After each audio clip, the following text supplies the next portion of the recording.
So I was in New Hampshire having breakfast with some friends, and the topic at breakfast was ghosts.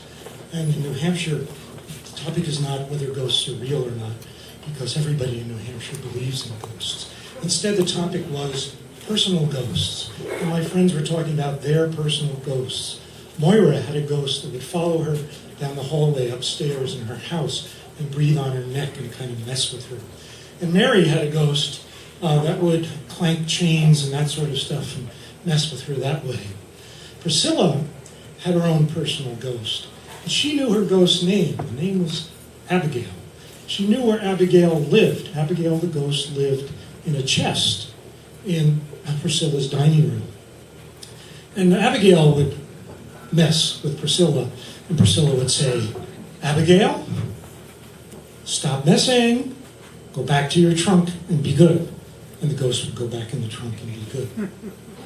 And I too, believe, like the New Hampshire people do, that ghosts are real, because I saw one.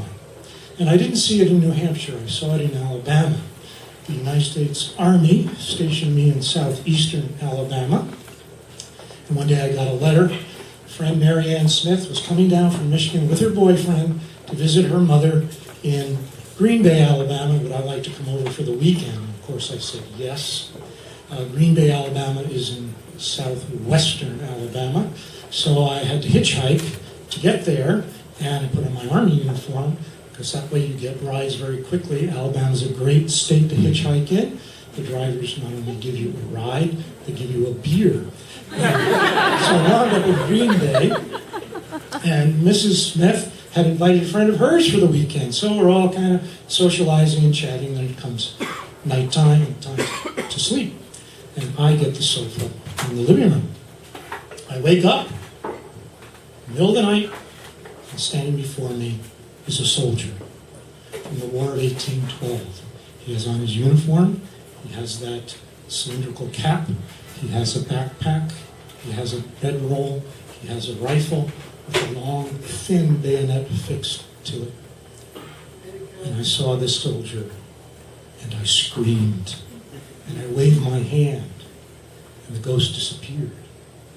But what also happened when I screamed, I woke up Mrs. Smith, I woke up Mrs. Smith's friend, I woke up Mary Ann, I woke up Mary Ann's boyfriend, and I just had to say from the living room, "Oh, it's nothing, just everything's fine." So the next morning I was kind of embarrassed, so I didn't talk to anybody about what I had seen. And when I left Green Bay, I started to think about what had happened. And then I realized a couple things. This wasn't Mrs. Smith's personal ghost. This was a soldier who appeared to a soldier. It was a soldier in uniform who appeared to someone who had just hitchhiked in uniform.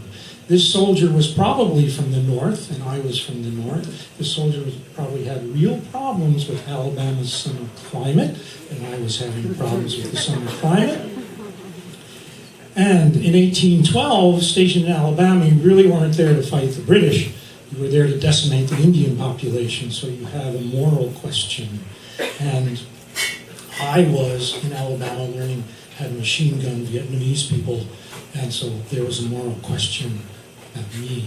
And I realized that this was a kindred spirit, and this was probably my personal ghost. And I then found out that it could be a good thing to have a personal ghost.